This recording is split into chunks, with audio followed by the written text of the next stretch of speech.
திருவாசகம்னு அதுக்கு பேரு. திருவாசகத்துக்கு உருகாதார் ஒரு வாசகத்துக்கும் உருகாதார் என்பார்கள் சான்றோர்கள். திருவாசகம் மொத்தம் 51 தலைப்பு. அந்த காலத்திலே ராமலிங்க வள்ளற் பெருமான் 51 ஆண்டுகள் வாழ்ந்தவர். ஒரு பெரியவர் சொன்னார், திருவாசகம் நடந்து வந்தால் எப்படி இருக்கும்? ராமலிங்க வள்ளலார் மாதிரி இருக்கும் அப்படின்னார். கண்ணப்ப நாயனார் இன்றைக்கு வந்து தமிழில் பாடினால் எப்படி பாடுவார்? இன்னொரு திருவாசகம் பாடுவார். அப்படிப்பட்டது திருவாசகம். அந்த திருவாசகத்தில் 51 தலைப்பு. 51ங்கிறது ஒரு பெரிய மந்திரம். கந்தர் அனுபூதி 51 பாட்டு. அந்த காலத்திலே தமிழில் எழுத்துக்கள் 51. அகர முதலென உரை செய் 51 அக்கரமும் என்பது திருப்புகழ். மதுரை மீனாட்சி கோயில்ல அக்ஷரலிங்கம்னு போட்டு 51 சிவலிங்கம் இருக்கும். அந்த 51 தலைப்புகள் நம்முடைய திருவாசகத்தில். முதல் தலைப்பு என்ன? சிவபுராணம். தொடங்குற பொழுதே சிவ ருத்ரத்தில் தொடங்குது. தலைப்பே அப்படி. நூல் தொடக்கம் அடுத்தாப்புல. தலைப்பே என்ன? சிவ. சிவ சிவ என்கிறர் தீவினையாளர். சிவ சிவ என்றிட தீவினை வாடும். சிவ சிவ என்றிட தேவரும் ஆவர். சிவ சிவ என்ன? சிவகதி தானே. சிவ சிவபுராணம். சிவபுராணம்னா என்ன? சிவபெருமானுடைய பழமையை பேசுவது. அப்போ சிவபெருமான் ரொம்ப பழையாளா? இல்லை, அவர் பழமைக்கும் பழமையானவர், புதுமைக்கும் புதுமையானவர். முன்னை பழம்பொருட்கும் முன்னை பழம்பொருள், பின்னை புதுமைக்கும் பேத்தும் அப்பெற்றியன். இது திருவாசக வரி. நம்ம இப்போ சிவபுராணத்துக்குள் நுழைகிறோம். இந்த பேச்சு ஒரு முன்னுரையே தவிர திருவாசகத்துக்கு முழு உரை ஆகாது. ஏதோ அதை பற்றி ஆங்காங்கே சில செய்திகளை மட்டும் நான் தொட்டு காட்டிவிட்டு செல்ல போகிறேன். சிவபுராணம் தொடங்குகிற பொழுது மாணிக்க வாசகர் தனிப்பெரும் கருணையினாலே நம சிவாய வாழ்க நாதன் தாழ் வாழ்க என்று தொடங்குகிறார். ஏன் நமசிவாயன்னு தொடங்கினார் தெரியுமா? முதல் மந்திர நமசிவாய. கொஞ்சம் பக்குவமானதுக்கு அப்புறம் சிவாய நம. இது ஸ்தூல பஞ்சாட்சரம், அது சூட்சும பஞ்சாட்சரம். நமசிவாயன்னு சொன்னா இக சௌபாக்கியங்கள் கிடைக்கும். சிவாய நமன்னு சொன்னா சிவபெருமானே கிடைப்பார். இப்போ நமசிவாயன்னு தொடங்குறாரா? ஒரு 500 பாட்டுக்கு அப்புறம் சிவாய நம என்று மாணிக்க வாசகர் திருவாசகத்தில் பாடுவார். நானேயோ தவம் செய்தேன் சிவாய நம என பெற்றேன் அப்படிம்பார். இருக்கட்டும். சிவபுராணம் தொடங்குகிற பொழுது ஏன் இந்த மந்திரத்தில் தொடங்கினார்? எனக்கு சிவபெருமான் திருப்பெருந்துறையிலே குருந்த மரத்தின் கீழ் அருள் செய்து மந்திர உபதேசம் செய்தான். இந்த மக்களுக்கெல்லாம் யார் உபதேசம் செய்வார்கள்? நான் உபதேசம் செய்கிறேன் என்கிறது மாதிரி நமசிவாய வாழ்க. ஓம் நமசிவாயன்னா மந்திரம், நமசிவாயன்னா பேரு. பேரை சொல்ற மாதிரி மந்திரத்தை நமக்கு சொல்கிறார். நமசிவாய வாழ்க நாதன் தாழ் வாழ்க. ஒரு ஆள் பேரு ரொம்ப முக்கியம். ஆள தெரியாட்டாலும் பேரை தெரியும். தங்கத்தை விட தங்க நகைக்கு சிறப்பு அதிகம். அது மாதிரி ஆளை விட ஆள் பேருக்கு சிறப்பு அதிகம். ராமநாமத்தை சொன்ன ஆஞ்சநேயன் கடலை தாண்டி விட்டான். ராமனே வந்த பொழுது அணை கட்டித்தான் போக வேண்டி வந்தது. ஆளை விட நாமத்துக்கு சிறப்பு. அதனாலதான் முதல்ல பேரை வச்சார் நம சிவாய வாழ்க. அடுத்தாப்புல நாதன். நாதன்னா யாரு?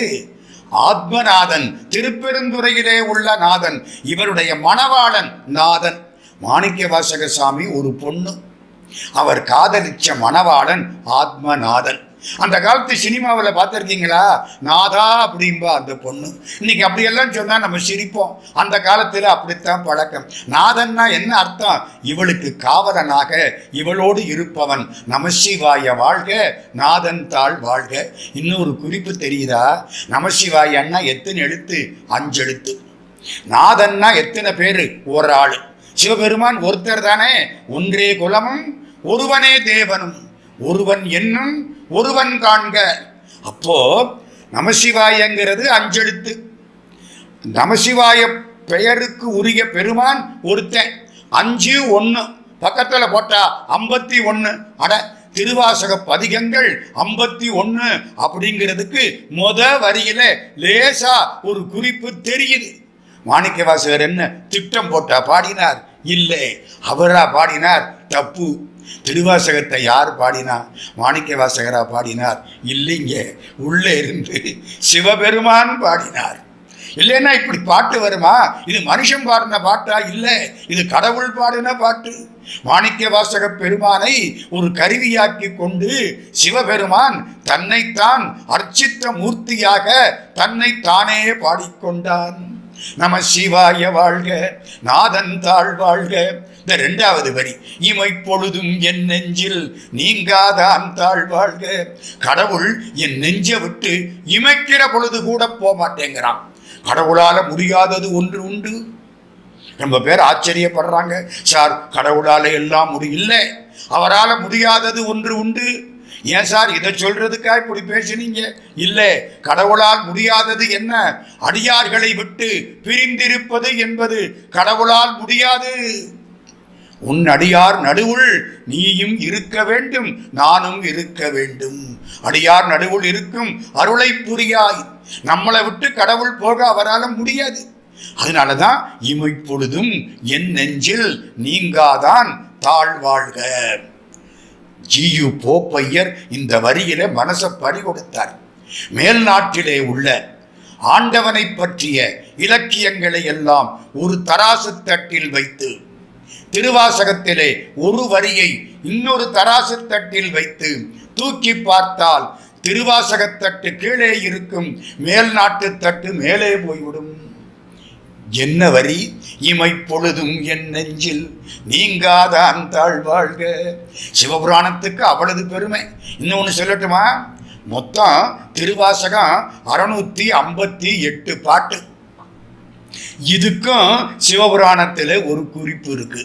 நம சிவாய வாழ்க, நாதன் தாழ் வாழ்க, இமைப்பொழுதும் என் நெஞ்சில் நீங்காதான் தாழ் வாழ்க, கோகலி ஆண்ட குருமனிதன் தாழ் வாழ்க, ஆகமம் ஆகி நின்று அன்னிப்பான் தாழ் வாழ்க, ஏகன் அநேகன் இறைவனடி வாழ்க. 6 வாழ்க. வேகம் கெடுத்தாண்ட வேந்தன் அடி வெல்க, பிறப்பருக்கும் பிஞ்சகந்தன் பெய்கடல்கள் வெல்க, புறத்தார்க்கு சேயோந்தன் பூங்கடல்கள் வெல்க, கரங்குவிவார் உள்மகிழும் கோன்கடல்கள் வெல்க, சிறங்குவிவார் ஓங்குவிக்கும் சீரோன்கடல் வெல்க. 5 வெல்க, மறந்துடாதீங்க. 6 வாழ்க, 5 வெல்க. ஈசனடி போற்றி, எந்த அடி போற்றி, தேசனடி போற்றி, சிவன் சேவடி போற்றி, நேயத்தே நின்ற நிமலனடி போற்றி, மாயப் பிறப்பருக்கும் மன்னனடி போற்றி, சீரார் பெருந்துரெனும் தேவனடி போற்றி, ஆராத இன்பம் அருளுமலை போற்றி. 8 போற்றி. 6 வாழ்க, 5 வெல்க, 8 போற்றி, 6 5 8 658. ஆக திருவாசகம் 658 பாட்டு அப்படிங்கிறதுக்கு சிவபுராணத்தில் இப்படி ஒரு குறிப்பு இறைவன் அருளால் வந்து சேர்ந்தது. இன்னொரு பெருமை தெரியுமா? மாணிக்கவாசக சாமி ஆண்டவனோடு 2.5 கலக்கிற பொழுது அவருக்கு வயசு 32. ஞானசம்பந்தருக்கு 16 வருஷம், சுந்தரமூர்த்தி சுவாமிக்கு 18 வருஷம், அப்பர் சுவாமிக்கு 81 வருஷம். மாணிக்கவாசகர் வாழ்க்கை 32 ஆண்டுகள். சம்பந்தர் 16, அதை 2ஆல பெருக்கினா 32. சுந்தரமூர்த்தி 18, அதை திருப்பி போட்டா அப்பர் சுவாமி 81. அப்படி ஒரு தொடர்பு அதுக்குள்ளே இருக்கு. மாணிக்கவாசகர் 32 ஆண்டில் இறைவனோடு தில்லையில் 2.5 கலந்தார். இந்த 4 பேரும் உடம்பை கீழே போடவில்லை, 2.5 கலக்க செய்து விட்டார்கள். 32வது வரி சிவபுராணத்தில் என்ன தெரியுமா? மெய்யே உன் பொன்னடிகள் கண்டு இன்று வீடு உற்றேன். சிதம்பரத்தில் உட்கார்ந்து சிவபுராணம் பாடுறார். வீடு உருவேனுங்கிறதா, வீடு உற்றேனுங்கிறதா? என்ன சொல்றார்? வீடு உற்றேனுங்கிறார். வீடு உற்றேன்னா என்ன அர்த்தம்? மெய்யே உன் பொன்னடிகள் கண்டு இன்று, அது வேற அழுத்தமா சொல்றார், 32 ஆண்டில் ஆண்டவன் திருவடியை அடைந்ததை இன்று அப்படிங்கிறார். மெய்யே உன் பொன்னடிகள் கண்டின்று வீடுற்றேன், உய்ய என் உள்ளத்துள் ஓங்காரமாய் நின்ற மெய்யா விமலா விடைப்பாகா. அப்படியே பாட்டு போகுது. இன்னொன்று தெரியுமா, இந்த மனசு இருக்கே, இது உருகினாத்தான் கடவுள்கிட்ட போகலாம். நிலம் இருக்கு, உழுதாத்தான் நல்லா வரும். உள உள நிலத்துக்கு நன்மை. இந்த கரும்பு இருக்கு, புளிய புளிய சர்க்கரை. இந்த தங்கம் இருக்கு, உருக்க உருக்க நகை. இந்த மனசு இருக்கு, எவ்வளவுக்கு உருகுதோ அவ்வளவுக்கு இது கடவுளை தனக்குள் பதித்து கொள்ளும். இந்த சிவபுராண தொடக்கத்தில் இன்னொரு செய்தி. முதல்ல என்ன பண்ணினார், நமசிவாய வாழ்கன்னு அவன் பேரை சொன்னார். முன்னம் அவனுடைய நாமங்கேட்டாள், மூர்த்தி அவன் இருக்கும் வண்ணங்கேட்டாள். அப்பர் சாமி முதல்ல பேரு, அப்புறம்தான் அவன் யாரு அப்படிங்கிறது. அதுல இந்த பேருக்கு பக்கத்துல திருவடி இருக்கு பாருங்க. 17 முறை திருவடியை வாழ்த்துகிறார். நாதன் தாழ்வாழ்க இமைப்பொழுதும் என் நெஞ்சில் நீங்காதான் தாழ்வாழ்க, கோகலி ஆண்ட குருமனிதன் தாழ்வாழ்க, ஆகமம் ஆகி நின்று அன்னிப்பான் தாழ்வாழ்க, ஏகன் அநேகன் இறைவன் அடி வாழ்க, வேகம் கெடுத்தாண்ட வேந்தன் அடி வெல்க, பிறப்பருக்கும் பிஞ்சகந்தன் பெய் கடல்கள் வெல்க. இப்படி போகுது. எண்ணி பாருங்க, 17 முறை திருவடி புகழ்ச்சி. என்ன அர்த்தம்? ஆண்டவனுடைய திருவடிதான் நமக்கு அடைக்கலம். அவனுக்கு 2 திருவடி. ஒன்று தெரியுமா உங்களுக்கு? முருகப்பெருமானுக்கு 6 முகம், 12 கை. அப்போ 12 காலில் இருக்கணும். எனக்கு 1 முகம் 2 கை. முருகனுக்கு 6 முகம் 12 கை. சரியா இருக்கு. முருகனுக்கு 6 முகம் 12 காலில் இருக்கணும், 2 கால் தான் இருக்கு. ஏன் தெரியுமா? பிடிச்சுக்கிற பக்தனுக்கு ஐயோ பாவம் 2 கை தானே இருக்கு அப்படின்னு தன்னுடைய கால்களை அவன் குறைத்து கொண்டான். அதனால தான் நம்ம இந்து மதத்திலே எல்லா கடவுளுக்கும் திருவடி 2 தான். திருவடி 2ன்னா என்னங்கிறீங்க? ஒன்று அருள், இன்னொன்று ஞானம். அன்பின் முதிர்ச்சிக்கு அருள் என்று பெயர், அறிவின் முதிர்ச்சிக்கு ஞானம் என்று பெயர். ஆண்டவனை அன்பினால் அடையலாம், அதுதான் நம்ம 12 திருமுறை. ஆண்டவனை அறிவினால் அடையலாம், அதுதான் 14 சாத்திரங்கள். தோத்திரமெல்லாம் அன்பினால் அடையலாம் என்று காட்டுவது, சாத்திரமெல்லாம் அறிவினால் அடையலாம் என்று காட்டுவது. அறிவின் முதிர்ச்சி ஞானம், அன்பின் முதிர்ச்சி அருள். 2 திருவடிகளையும் பற்றி கொண்டு மாணிக்கவாசக பெருந்தகை பாடிய தொடக்கம் சிவபுராணம். உங்களுக்கு என்ன வேண்டும்? சிவபெருமான் வேண்டுமா? ஆமாம் ஐயா, வேண்டும். சிவபுராணத்தை பாடுங்கள், சிவபுராணத்தை பாடுங்கள். அதுக்கு அவ்வளவு பெருமை. சிவபுராணத்தினுடைய சிறப்பு என்ன தெரியுமா? திருவாசகத்தில் முதல் 4 தலைப்பு அகவல். முதலாவது சிவபுராணம், 2வது கீர்த்தி திரு அகவல், 3வது திருவண்ட பகுதி, 4வது போற்றி திரு அகவல். அதுல இந்த 4க்கும் ஒரு ஒற்றுமை உண்டு தெரியுமா? சிவபுராணமும் கீர்த்தி திரு அகவலும் கடவுளை பற்றி பேசுவன. பதி, சைவ சித்தாந்தத்திலே பதி பசு பாசம் அப்படி இருந்தா கூட சிவஞான போதம் பதி பாசம் பசு அப்படிங்கிற வரிசையில சொல்லும். அதே மாதிரி மாணிக்கவாசக சாமி அதுக்கு முன்னாலே சொல்லி இருக்கிறார். பதின்னா யாரு? கடவுள். கடவுளுக்கு அடையாளமாய் இருப்பது முதல் 2. என்ன 2? 1 சிவபுராணம், 2 கீர்த்தி திரு அகவல். அதுக்கு அடுத்தது திரு அண்ட பகுதி, அது பாசம். பாசம்னா இந்த உலகம், இங்கே உள்ள இன்பங்கள் அதெல்லாம் சேர்ந்துடும். 4வது போற்றி திரு அகவல், அது நம்ம எப்படி பிறந்தோம், என்ன பாடுபட்டோம், அதை பத்தி எல்லாம் சொல்றது. அது பசு. அப்போ பதி பாசம் பசு இந்த 3ஐயும் இதே வரிசையில் சொல்வது மாணிக்கவாசக பெருந்தகையின் திருவாசகத்தின் சிறப்பு. 1835 முதல் கொட்டையூர் சிவக்கொழுந்து தேசிகர் திருவாசகத்தை அச்சு போட்டார். முதலில் அச்சேரிய திருமுறை திருவாசகம். 1900 ஏப்ரல் மாதம் 24 ரெவரண்ட் ஃபாதர் ஜி.யு. போப் திருவாசகத்தை மொழிபெயர்த்தார். முதலில் மொழிபெயர்க்கப்பட்ட திருமுறை திருவாசகம். ஒரு வரி பாருங்க, நான் அவ்வளதும் சொல்லல, மொத்தம் 95 வரி. ஒரு வரி பாருங்க, வேகம் கெடுத்தாண்ட வேந்தனடி வெல்க. அது என்ன வேகம்? நமக்கெல்லாம் வேகம் இருக்கா இல்லையா? ஆமாங்க சார், இருக்கு. காலையில பிடிச்சி ராத்திரி வரைக்கும் அலைஞ்சு அலைஞ்சு அலைஞ்சு கொஞ்சம் கூட ஓய்வில்லாம தெரிகிறோம். இந்த வயிற்றை வளர்க்கிறதுக்கு அவள வயிற்றை வளர்ப்பதற்கே அல்லும் பகலும் அதில் நினைவாய் கவலைப்படுவதன்றி சிவக்கனியை சேர கருதுகிறேன். திவலை ஒழிக்கும் திருத்தணிகை திருமால் மருகன் திருத்தாட்கு குவளை குடலை எடுக்காமல் கொளுத்த உடலை எடுத்தேனே.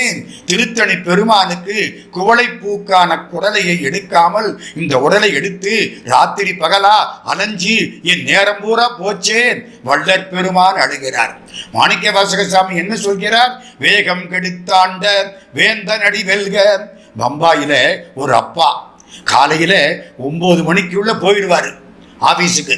ராத்திரி 10 மணிக்கு தான் வருவார். அவர் பையன் அவரை ஞாயிற்றுக்கிழமை தான் சந்திப்பேன். மற்ற நாளெல்லாம் போற போதும் தூங்கிக்கிட்டு இருப்பான், இவர் வர்ற போதும் தூங்கிக்கிட்டு இருப்பான். ஒரு நாள் அம்மா சொன்னா, நாளைக்கு தீபாவளி, அப்பா வருவாருன்னா. அப்பாவா? அது யாருன்னா பயம். போட்டோவை காமிச்சா, இதாண்டா இது ஞாயிற்றுக்கு ஞாயிறு வர்ற மாமா இல்லைன்னா. நம்ம வாழ்க்கை எப்படி ஆயிப்போச்சு பார்த்தீங்களா? அவ்வளவு வேகம். பிள்ளைய பார்க்க முடியல, வீட்டை பார்க்க முடியல, கோயிலில் போய் கடவுளுக்கு முன்னால கண்ணீர் விட்டு அழ முடியல. வேலை வேலை வேலை. கடவுளே, இந்த வேகம் குறைய வேண்டும். வேகம் கெடுத்தாண்ட வேந்தனடி வெல்க. இன்னொரு இடம் பாருங்க, மதுரை மீனாட்சி கோயில்ல மொத்தம் 5 வாசப்படி. உள்ள போறதுக்கு 5 வாசல். நமசிவாயங்கிற மாதிரி 5 வாசல், 4 பக்கம் 4 கோபுரம், ராஜகோபுரம்.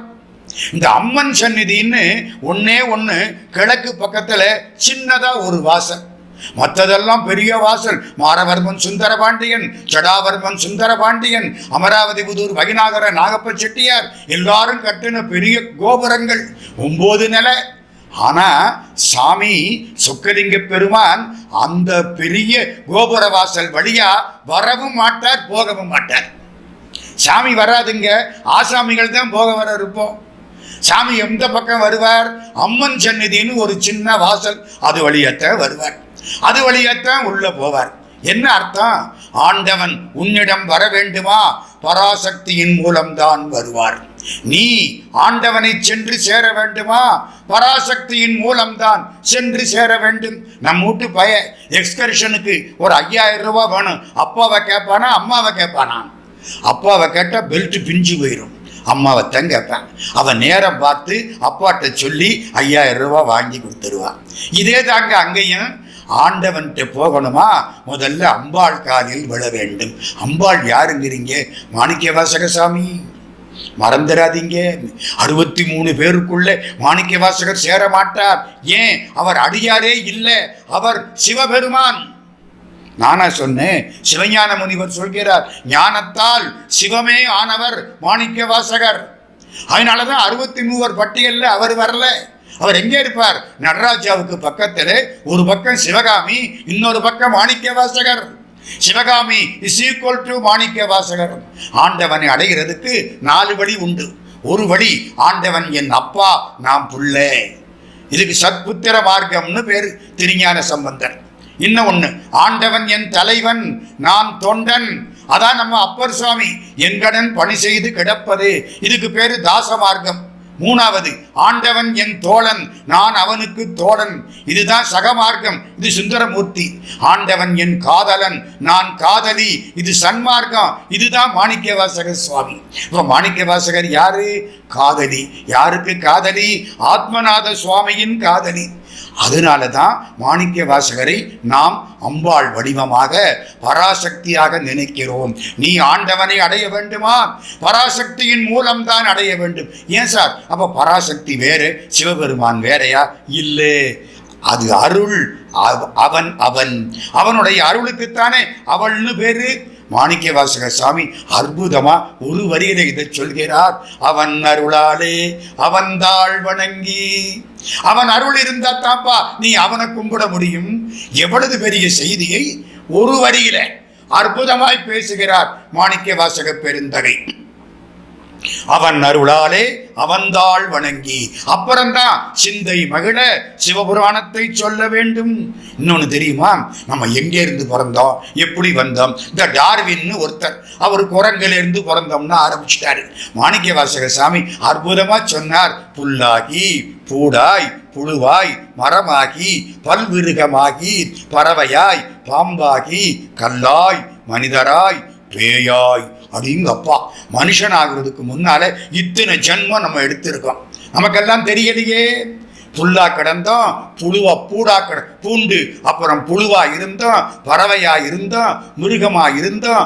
எவ்வளவு பகுதி பாருங்க. புல்லாகி பூடாய் புழுவாய் மரமாகி பல்விருகமாகி பறவையாய் பாம்பாகி கல்லாய். ஒருத்தர் கேட்டார், ஏன் சார் கல்லுக்கு உயிருண்டா கல்லாய்ங்கிறாரே? சில பேர் சொல்கிறார்கள் மலை வளரும், கல்லுக்கு உயிருண்டு. சில பேர் சொல்கிறார்கள் அது கல்லாய் அல்ல, அது கல்லா மனிதராய். கல்லா மனிதர்னா படிக்காத மனுஷன், கல்லாத புல்லறிவில் கடைப்பட்ட நாயேனை அப்படிம்பார் மாணிக்கவாசக சுவாமி. மனுஷன் படிக்காதவனா போயிட்டா அவன் கடவுள்கிட்ட போக முடியலே. கல்லாதவனாய் போகக்கூடாது.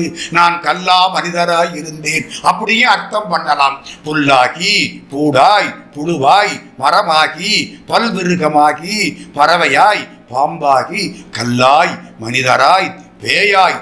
டார்வின் மனுஷனோட நிறுத்தி விட்டாரு. மாணிக்கவாசக சாமி மனுஷனுக்கு அப்புறம் என்னடா பிறப்பு அதையும் சொன்னார். டார்வின் விஞ்ஞானி, மாணிக்கவாசகர் மெஞ்ஞானி. டார்வின் பின்னால பேசினார், மாணிக்கவாசகர் 3ஆம் நூற்றாண்டுல பேசுறார். கல்லாய் மனிதராய், அப்புறம் பேயாய் கணங்களாய் வல்லசுரராகி முனிவராய் தேவராய். அப்பா செல்லா நின்ற இத்தாவர சங்கமத்துள் எல்லா பிறப்பும் பிறந்து இழைத்தேன் எம்பெருமான். இன்னொரு வரி பார்த்தீங்களா, ஆறா அமுதே அளவிலா பெம்மானே. எனக்கு ரொம்ப பிடிச்ச வரி. அது என்ன ஆறா அமுது? ஆறா அமுதுன்னா சாப்பிட சாப்பிட இன்னும் சாப்பிடணும், இன்னும் சாப்பிடணும், இன்னும் சாப்பிடணும். கோயிலுக்கு போகிறோம், திருப்பெருந்துறைக்கு போகிறோம், ஆத்மநாத சாமியை பார்க்குறோம், இன்னொரு தடவை பார்க்கணும். அப்புறம் வர்றோம், இன்னொரு தடவை பார்க்கணும். திருப்பதிக்கு போகிறோம், சாமியை கும்பிடுறோம், எத்தனை பேர் விரட்டப்பட்டார்கள், இன்னும் பார்க்கணும், இன்னொரு முறை பார்க்கணும். ஆசைப்படுறோமா இல்லையா? அதுதான் ஆறா அமுது. இந்த ஆறா அமுதுங்கிறத மாணிக்கவாசக சாமி பல இடத்துல பாடுறார். ஆறா அமுதாய் அலைகடல் வாய் மீன் விசிறும் பேராசை வாரியனை பாடுதுங்கானம்மானாய். இதில் ஈடுபட்ட கவிச்சக்கரவர்த்தி கம்பர் ஆறா அமுதாய் அலைகடலில் கண் வளரும் நாராயணன் என்று இருப்பேன் ராமனை நான் மண்டோதரி சொல்றாப்புல வைக்கிறார். நம்மாழ்வார் ஆறா அமுதே அடியேன் உடலம் நின்பால் அன்பாயே. அவ்வளவு பேருக்கு முன்னாலே பிள்ளையார் சொல்லி போட்டு இறைவன் ஆறா அமுது என்று காட்டியவர் மாணிக்கவாசக பெருந்தகை. திருவடி கீழ் சொல்லிய பாட்டு என்கிறார். அது என்ன திருவடி கீழ் சொல்லிய பாட்டு? இந்த கடைசி வரி எப்படி? அது நள்ளிருளில் நட்டம் பயின்றாடும் நாதனே. அது என்ன நள்ளிருள்? ஆணவ இருள், பொல்லாத இருள். நள்ளிருட்டிலே எம்பெருமான் தான் துணையாயிருப்பான். நள்ளிருளில் நட்டம் பயின்றாடும் நாதனே தில்லையுட்கூத்தனே தென்பாண்டி நாட்டானே. தில்லை எங்கே இருக்கு? தென்பாண்டி நாடு எங்கே இருக்கு? இது மதுரை, அது தில்லை.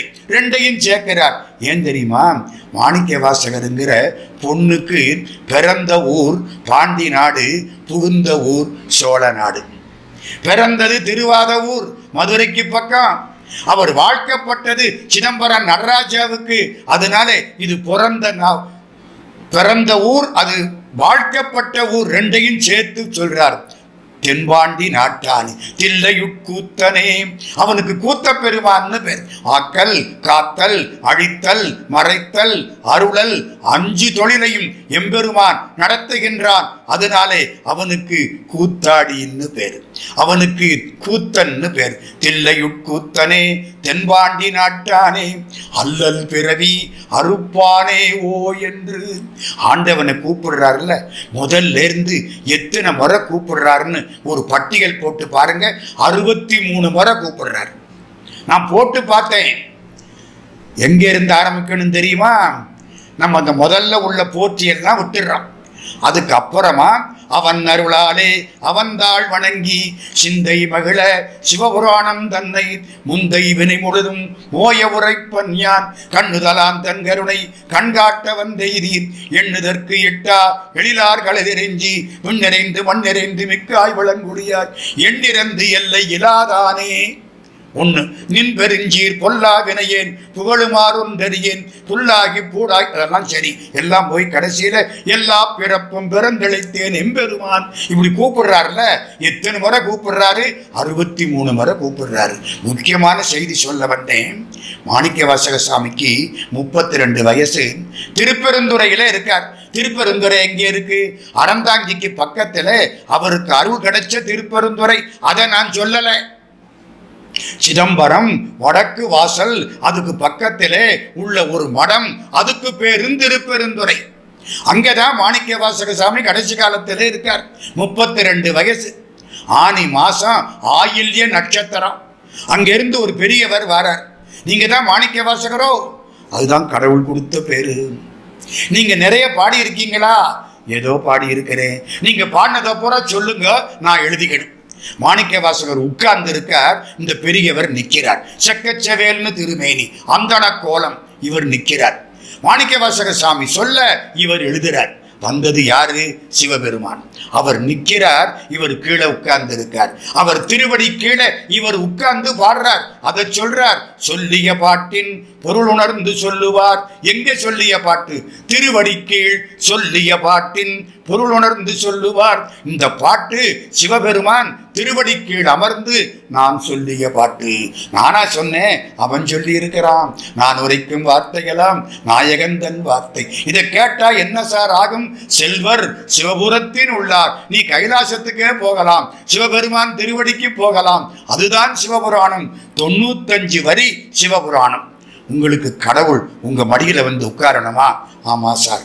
எங்க வீட்டு வாசப்படியில வந்து நிக்கணும் சார். நிக்கிறாரு. இங்கு நம் இல்லங்கள் தோறும் எழுந்தருள்கிறார். வேணுமா? சிவபுராணத்தை படியுங்கள். திருவாசகத்திலே முதல் தலைப்பு சிவபுராணம். 95 வரி. நாம் எப்படியெல்லாம் இருக்கிறோம் என்பதையும், எம்பெருமானுடைய புகழ் பெருமை எப்படி இருக்கிறது என்பதையும் மாணிக்கவாசக பெருந்தகை அறிந்து அனுபவித்து பாடிய பாடல். அதுதான் இந்த சிவபுராணத்துக்கு தனிச்சிறப்பு. திருவாசகம் முழுமையும் படிக்க முடியாவிட்டாலும் சிவபுராணத்தையாவது ஒவ்வொரு நாளும் படிக்க வேண்டும். இக சௌபாக்கியமும் பர சௌபாக்கியமும் உங்களுக்கு கிடைக்கும். சிவபுராணம் என்பது ஒரு வெண்பாவினுடைய தொடர்ச்சி, கலிவெண்பா மாதிரி. இது அகவல். அகவல்னா ஆசிரியப்பா. கீர்த்தி திரு அகவல் அப்படின்னா என்ன அர்த்தம்? கீர்த்தினா புகழ்னு அர்த்தம். சிவபெருமானுடைய புகழை காட்டுவது, புகழை பேசுவது, புகழ் எனும் செய்கை காட்டுவது கீர்த்தி திரு அகவல். அவன் புகழுக்கு எல்லாம் உண்டோ? கிடையாது. அவன் புகழை யாராவது முழுக்க பேச முடியுமோ? முடியாது. எவ்வளவுக்கு பேசுறோமோ அவ்வளவுக்கு புகழை தாண்டி நிற்பவன் எம்பெருமான். இதை படிச்சா நீங்கள் அறிந்து கொள்ளலாம். அவனுடைய திருவிளையாடல்கள், நிறைய திருவிளையாடல்களை பட்டியல் போட்டது கீர்த்தி திரு அகவல். நான் ஒரு சாம்பிள் மாதிரி, ஒருபான சோத்துக்கு ஒரு சோறு பதம் அப்படிங்கிற மாதிரி சில செய்திகளை மட்டும் உங்களுக்கு சொல்லி கொண்டு போகிறேன். மகாபாரதத்தில் அர்ஜுனன் காட்டுக்கு வந்து விட்டார்கள் பாண்டவர்கள். அர்ஜுனனை அழைத்து கிருஷ்ண பரமாத்மா, நீ சிவனை நோக்கி தவஞ்சை, பாசுபத அஸ்திரம் வேண்டும், காட்டுக்கு போ. அர்ஜுனன் சிவபக்தன். உங்களுக்கு ஒண்ணு தெரியுமா? 5 பாண்டவர்களுக்கும் உதவி பண்ணது கிருஷ்ண பரமாத்மா. ஆனா 5 பாண்டவர்களும் பண்ணின பூசை சிவ பூஜை. 5 பேரும் சிவபக்தர்கள், மறந்துடாதீங்க. அர்ஜுனன் ரொம்ப பெரிய சிவபக்தன். நீ சிவபெருமானை நோக்கி தவஞ்சை, பாசுபதம் அவரிடத்தில் தான் இருக்கிறது. பாசுபதம் கிடைக்குமானால் எல்லா தீமைகளையும் அழித்து விடலாம். பாசுபதத்துக்காக எம்பெருமானை நோக்கி தவஞ்சை. காட்டிலே அர்ஜுனன் தவம் செய்கிறான். 4 பக்கம் அக்னி, மேல சூரியன், ஆக 5 பக்கம் அக்னி. முழங்கால் மேல இன்னொரு காலை வச்சு அப்படியே தவத்தில் இருக்கான். ஓம் நம சிவாய, ஓம் நம சிவாய, ஓம் நம சிவாய அப்படியே ஈடுபட்டுட்டான். துரியோதனனுக்கு செய்தி தெரிஞ்சுது. ஓ, தவத்தில் இருக்கானா, பாசுபதம் வந்த ஆபத்தாச்சே. அங்கே ஒரு அரக்கன், மூகாசுரன்னு பேர். மூகம்னா பன்றி, பன்றி வடிவான அசுரன். அவனை கூப்பிட்டான், நீ போ அர்ஜுனனை கொன்று விட்டு வா. இந்த மூகாசுரனுக்கு வர என்ன தெரியுமா, சிவபெருமானை தவிர யாராலும் இவனுக்கு சாவு கிடையாது. அப்போ அர்ஜுனன் கூட இவன் சண்டைக்கு போனா அர்ஜுனன் இறந்து போயிடுவான். இது தெரிஞ்சு துரியோதனன் திட்டம் போட்டு இவனை அனுப்பிச்சான். மூகாசுரன் அங்கிருந்து பன்றியாக மாறி முரட்டு பன்றி பாயப்போகிறது. யார் மேல? அர்ஜுன மேல. அர்ஜுனன் சிவபெருமானிடத்திலே எல்லாவற்றையும் ஒப்படைத்து தவத்தில் இருக்கிறான். நீங்க உங்க வேலையை ஆண்டவன்கிட்ட ஒப்படைச்சு, உங்க பொறுப்பை ஆண்டவன்கிட்ட ஒப்படைச்சு, உங்க கவலையை ஆண்டவன்கிட்ட ஒப்படைச்சு பணி செய்து கொண்டிருந்தால் உங்க வேலையை உங்களை விட நல்லா ஆண்டவன் பார்ப்பான். அதுதான் இங்கே. இப்போ அர்ஜுனன் தவம் செய்கிறானா, அவனை ஒருத்தன் கொல்ல வரானா, யாரு காப்பாற்றணும்? சிவபெருமான் தானே காப்பாற்றணும். புறப்பட்டார். என்ன வேடத்துல? வேடன் வேடத்துல. கராத வேடம். கராதன்னா வேடம். கண்ணப்ப நாயனார் மாதிரி. பக்கத்துல அம்பாள் பராசக்தி. என்னங்க நானும் வரட்டுமா? புறப்படு. அவ வேடு வச்சு, வேடனுக்கு பெண்பால் வேடு வச்சு. பக்கத்துல முருகன். இந்த குழந்தையவும் தூக்கிட்டு வரட்டுமா? தூக்கிட்டு வா. இடுப்புல குழந்தை. என்ன அழகு பாருங்க. சிவபெருமானுக்கு பெருமை என்ன தெரியுமா? அருமையில் எளிய அழகையை போற்றி. அருமையானவன் நமக்கு ரொம்ப எளிமையானவன். நீங்க நினைச்சா உங்க வீட்டுல வந்து நிப்பாசா. அந்த மாதிரி ஒரு எளிமை வேற எந்த கடவுள்கிட்டையும் எந்த மதத்திலையும் நீங்க பார்க்க முடியாது. வீட்டுல பொண்டாட்டியோட சண்டையா, அதுக்கு கூட தூது போன ஒரே கடவுள் சிவபெருமான் தானே. தொண்டர்நாதனை தூதடை விடுத்ததும், முதலை உண்ட பாலனை அடைத்ததும், எலும்பு பெண் உருவாக் கண்டதும், மறை கதவினை திறந்ததும், கன்னி தண்டமிழ் சொல்லோ மறுகுலச் சொற்களோ சாற்றீர் என்பது பரஞ்சோதி முனிவர் திருவிளையாடல் புராணம். இப்போ 3 பேரும் புறப்பட்டாங்களா. எதை தேடி? பன்றியை தேடி. வேடிக்கை பார்த்தீங்களா? திருமால் பன்றியாக மாறி சிவபெருமானை தேடி கண்டுபிடிக்க முடியல திருவண்ணாமலையில. அப்போ பன்றி சிவத்தை தேடியது. இப்போ சிவம் பன்றியை தேடுகிறது. பன்றி அங்கிருந்து பாய போகுது.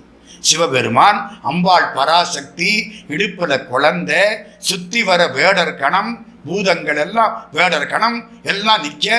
அந்த மூகாசுரன் வந்தா அர்ஜுன மேல பாய போறான். பாஞ்சான்னா அர்ஜுனன் கதை முடிஞ்சிருச்சு. சிவபெருமான் அர்ஜுனனை ஒரு பார்வை பார்த்தார். தவம் கலைஞ்சிது. அர்ஜுனன் திரும்பினான். ஓ, ஒரு அசுரன் பாய போகிறான். காண்டீபத்தை எடுத்தான், வளைச்சான், அம்பு விட்டான். சிவபெருமானு அம்பு விட்டார். 2 அம்பும் பன்றி மேல பாஞ்சுது. பன்றி இறந்து போச்சு. அர்ஜுனனுக்கு கோபம் வந்தது. அதென்ன, நான் குறி வச்ச பன்றி மேல அம்பு விடுறதுக்கு நீ யாரு? யாரை பார்த்து கேட்கிறான்? நீ யாரு? கடவுளை பார்த்து கேட்கிறான். ஆனா கடவுள்னு தெரியலையே. நீ யாரு? அவர் என்ன தெரியுமா சொல்றார்? நான் குறி வச்ச பன்றி மேல அம்பு விடுறதுக்கு நீ யாரு? 2 பேருக்கும் சண்டை வந்துருச்சு. வில்லால சிவபெருமான் தலையில ஓங்கி ஒரு அடி போட்டான். வாங்கிக்கிட்டார்.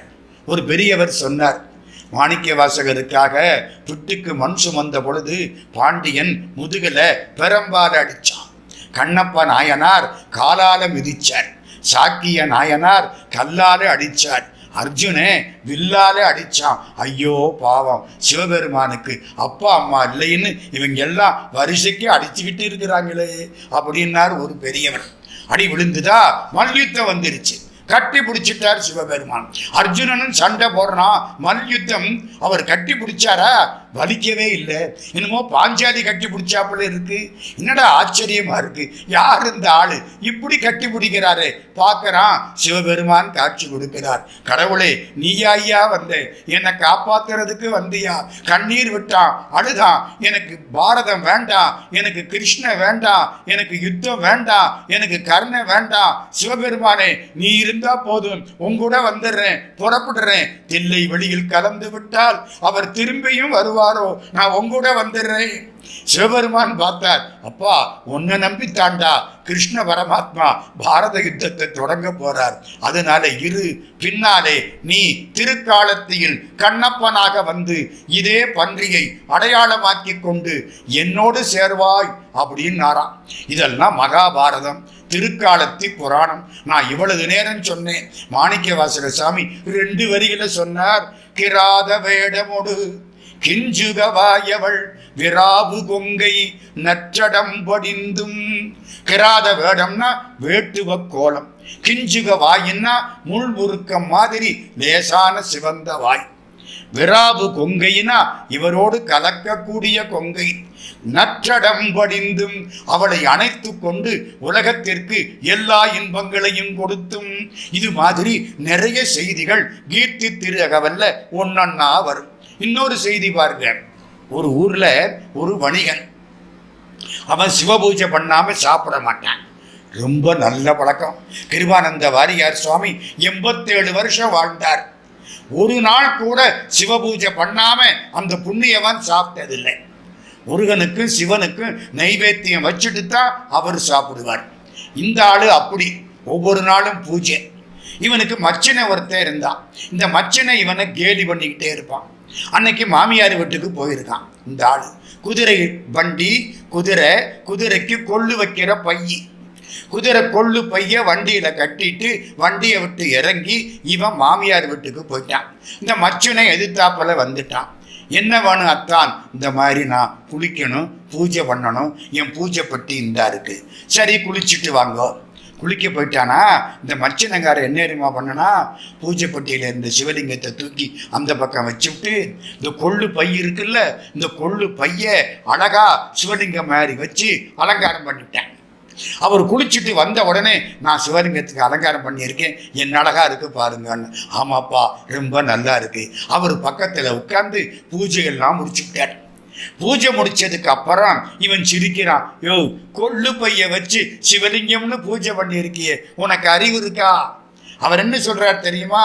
கொள்ளு பையா இருந்தா என்னப்பா, சிவபெருமான்னு நினைச்சா அது சிவபெருமான் தான்ப்பா, போய் பாரு, பார்த்தா கொள்ளு பை இல்ல, சிவலிங்கம் இருக்கு. இது எந்த ஊருன்னு கேட்கிறீங்களா? கொங்கு நாடு.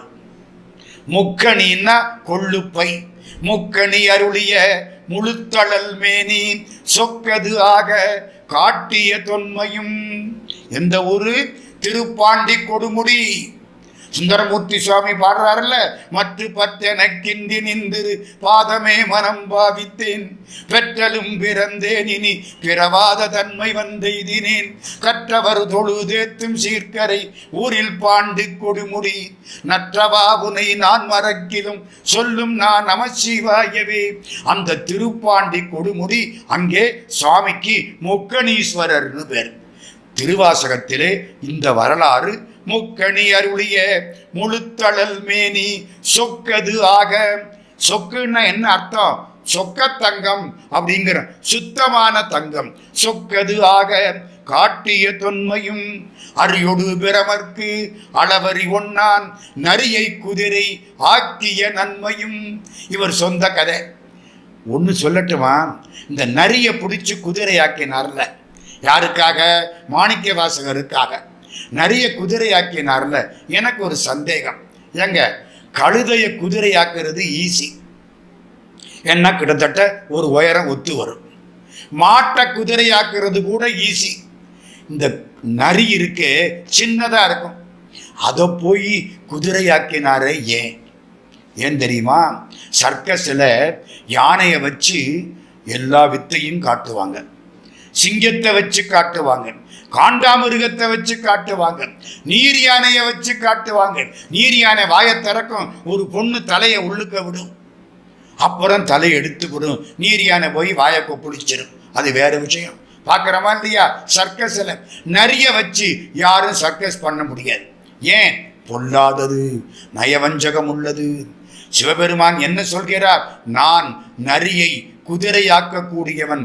உன் மனம் என்கிற எதுக்கும் அடங்காத பொல்லாத நரியை என்னிடம் கொடுத்தால் நான் அதை தாங்கக்கூடிய குதிரையாக மாற்றுவேன். நம்மை தாங்குவது குதிரை, குதிரையாக மாற்றுவேன். அதுதான் நரியோடு அரியோடு பிரமர்க்கு அளவறி ஒன்னான். அரியும் பிரமனும் தேடி காண முடியாத பெருமான் நரியை குதிரை ஆக்கிய நன்மையும். திருவாதவூர்னு ஒரு ஊர், அதான் நம்ம மாணிக்கவாசகசாமி பிறந்த ஊர், கபிலர் பிறந்த ஊர் திருவாதவூர். திருவாதவூரிலே ராஜா இவரை சிறையில போட்டு விட்டான். ஏன்? குதிரையை காணோம், சிறையில கிடக்கிறார். சிவபெருமானே கண்ணீர் விட்டு அழுகிறார். திடீர்னு ஒரு பாதச்சிலம்பு ஒலி கேட்டது. ஓ, பாதச்சிலம்பு ஒலி கேட்டது அப்படின்னா எம்பெருமான் வந்து விட்டார். சந்தோஷம். வெளியில வர்றார். மறுநாள் சிவபெருமான் வருகிறார் குதிரை மேல. இத பாடுறார். வாத ஊரினில் வந்தினிதருளி பாதச்சிலம்பொலி காட்டிய பண்பும். திருவாத ஊருக்கு திருமுறைகளில் இந்த ஒரு இடம்தான் பாடப்பெற்ற இடம். வேற எங்கேயும் திருவாத ஊர் பாட்டில் வராது. மாணிக்கவாசகசாமி பாடினதுனால அவர் பிறந்த திருவாத ஊர் திருவாசகத்தில் வந்தது. வாத ஊரினில் வந்தினிதருளி பாதச்சிலம்பொலி காட்டிய பண்பும்.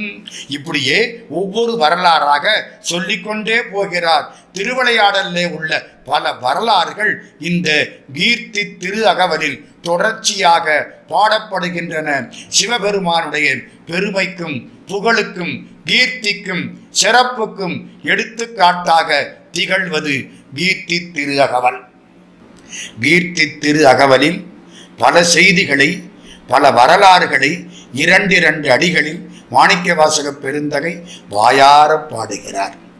ஆண்டவனுடைய புகழுக்கு பொருள் சேர் புகழ்னு பேரு. திருக்குறள் அப்படித்தான் சொல்லும். இருள் சேர் இருவினையும் சேரா இறைவன் பொருள் சேர் புகழ் புரிந்தார் மாட்டு. அந்த பொருள் சேர் புகழ் இது பூரா. எத்தனை வரலாறுகள்! நான் சில வரலாறுகளை மட்டும் தொட்டு காட்டிக் கொண்டிருக்கிறேன். இந்த மதுரைக்கு பக்கத்துல திருப்பூவனம் அப்படின்னு ஒரு ஊர். நம்ம அப்பர் சுவாமி பாடுவாரு, அந்த காலத்திலே பூவனத்திலே உள்ள பெருமானை பொழில் திகழும் பூவனத்தம் புனிதனார்க்கே வடிவேறு திரிசூலம் தோன்றும் தோன்றும் அப்படின்னு பாடுவாரு. அந்த இடம் திருப்பூவனம். வைகை ஆற்றின் கரை, மிகச் சிறந்த திருத்தலம். திருப்பூவனத்திலே ஒரு பொண்ணு, அவர் கோயில்ல வந்து நடனமாடக்கூடியவள், தன்னை இறைவனுக்கு தந்தவள். வேற கல்யாணம் காட்சி கிடையாது. கடவுள் தான் அவளுக்கு கணவன். அப்படி தன்னை கடவுளுக்கு தந்தவள். கோயிலிலே வந்து நடனமாடக்கூடிய மங்கை, அவளுக்கு பொன்னணையாள்னு பேர். அவளுக்கு ஒரு ஆசை என்ன தெரியுமா? ரெண்டு செய்தி. ஒன்று, வர்ற அடியாருக்கெல்லாம் சாப்பாடு போடுவா, எத்தனை பேர் வந்தாலும் சாப்பாடு போடுவா. ரெண்டாவது ஒரு ஆசை, சிவபெருமான் பார்க்கறதுக்கு செக்க சிவந்த திருமேனி, தங்கம் மாதிரி. அவருக்கு தங்கத்தில ஒரு திருமேனி செய்ய வேண்டும். சொக்க தங்கத்தில சொக்கலிங்க பெருமானுக்கு ஒரு திருமேனி செய்ய வேண்டும் ஆசை. இவள்கிட்ட தங்கம் கிடையாது, மனசு தங்கம், கையில தங்கம் இல்லை. என்ன பண்றது? ஆசை மட்டும் இருக்கு. கடவுள் நீங்க நினைக்கிற நல்ல காரியங்களை எல்லாம் கட்டாயமாக உங்கள் பிரார்த்தனையை கேட்டு செய்து கொடுப்பார். எண்ணிய முடிதல் வேண்டும், நல்லவே எண்ணல் வேண்டும். நல்லதை நினைச்சா கட்டாயமாக பிரார்த்தனையினாலே அது நடக்கும். இந்த பொன்னணையாளுக்கு என்ன ஆசை? சிவபெருமானுடைய திருமேனியை தங்கத்தில பண்ணி பார்க்கணும். ஒரு நாள் எல்லா அடியார்களுக்கும் சாப்பாடு போட்டாளா, ஒரு பெரிய சாமியார் சித்தர் மாதிரி இருக்கார். வந்தவர் வெளியிலே உட்கார்ந்து இருந்தார்.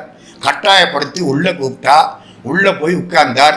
அவளே பரிமாறினா, சாப்பிட்டார், முகத்தை பார்த்தார். ஏமா, முகத்துல விஷனக்குறி கவலைக்குறி தெரியுதே, உனக்கு என்ன கவலை? சாமி, ஒரு கவலை, நான் யார்கிட்ட போய் சொல்றது?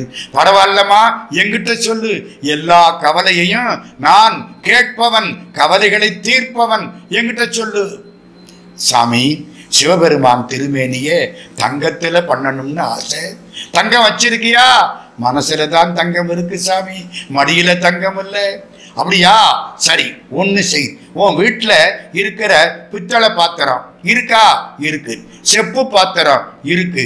இரும்பு பாத்திரம் இருக்கு. எல்லாத்தையும் கொண்டாந்து வச்சிரு. வச்சு ராத்திரிக்கு நான் சொல்றபடி இந்த விபூதியை அதுல போடு. மறுநாள் காலையில பாரு. நான் மதுரையில இருப்பேன், வேணும்னா என்னை வந்து மதுரையில பாரு. யாரு? அந்த சித்தர். தத்து மூதையில் மூன்றும் தளல் எழ முத்து மூரல் முகிழ்த்த நிராமய சித்தமூர்த்தி. சித்த வடிவத்திலே வந்து நிற்கிறார்.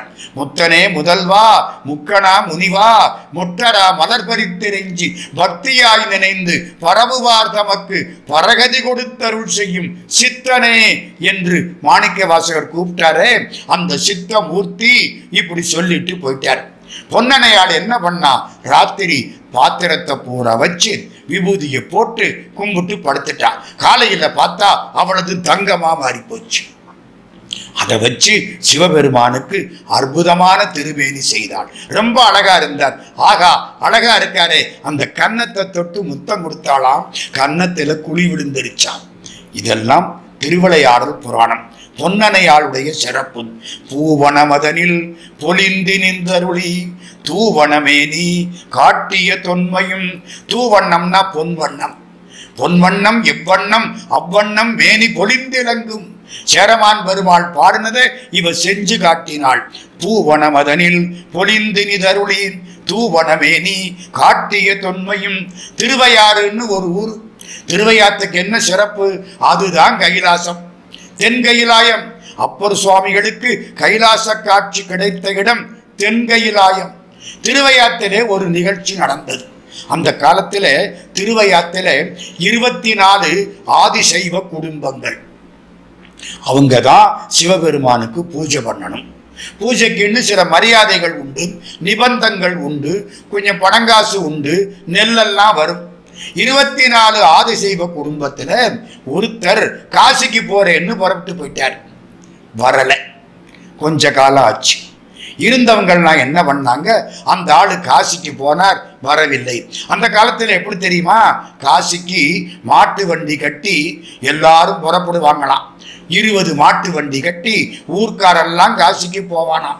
6 மாதத்துக்கு அப்புறம் மாடு மட்டும் திரும்பி வருமா. இப்படியும்பாங்க. காசி யாத்திரை அப்படி. இவரை காணமா? சரிதான், காசியில முடிஞ்சு வச்சு எல்லாரும் தீர்மானம் பண்ணிட்டான். இந்த குடும்பத்துக்கு உள்ள நிபந்தங்கள் மறுக்கப்பட்டன. இவர்களுக்கு உரிய அந்த சொத்துக்கள் மற்றவர்களால் பிடுங்கி கொள்ளப்பட்டன. இந்த இந்த மனைவியும் இந்த மகனும் போய் சிவபெருமான் காலில் விழுந்து திருவையாற்றிலே அழுதார்கள். சிவபெருமான் என்ன பண்ணார் தெரியுமா? மறுநாள் காலையில அந்த காசிக்கு போனவர் தலையில கங்கை குடத்தோட திரும்பி வந்துட்டார். சிவபெருமான் தலையில கங்கையை வச்சிருப்பார். இப்போ ஒரு குடத்துக்குள்ள கங்கையை வச்சு தூக்கிக்கிட்டு அவர் மாதிரி இவர் வந்துட்டார்.